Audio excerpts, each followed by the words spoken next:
নাম্বারে আপনি regulator check করবেন।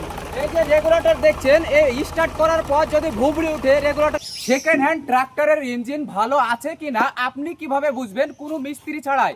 আজ আপনাদের এমন কিছু সহজ উপায় দেখাবো যা দেখে আপনিও নিজে যে কোনো ট্রাক্টরের ইঞ্জিন ভালো আছে কিনা চেক করতে পারবেন। প্রথমে আপনি যেটা চেক করবেন, ট্রাক্টর স্টার্ট করার পর যদি আপনার সাইলেন্সারে ধোয়া বা নীল ধোয়া একইভাবে বার হয়, তাহলে আপনার গাড়িতে মোবিল খাচ্ছে বা পিস্টনের প্রবলেম থেকে এই রকম সমস্যা হয়।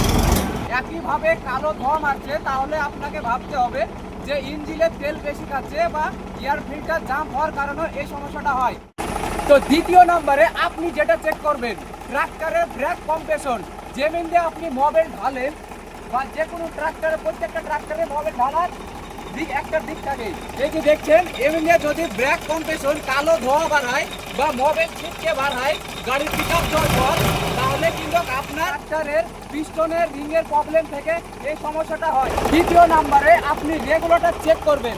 এই যে রেগুলেটর দেখছেন, এই স্টার্ট করার পর যদি ভুবড়ি উঠে রেগুলেটরে পানি দিয়ে, তাহলে আপনি ভাববেন যে আপনার ট্রাক্টরের গ্যাস টিপ কাটার কারণে রেগুলেটর দিয়ে ভুবড়ি উঠছে। আর এগুলো যদি সব ঠিকঠাক না থাকে, তাহলে আপনি ইঞ্জিন কখনোই নেবেন না, কেননা অনেক খরচার মধ্যে পড়ে যেতে পারে।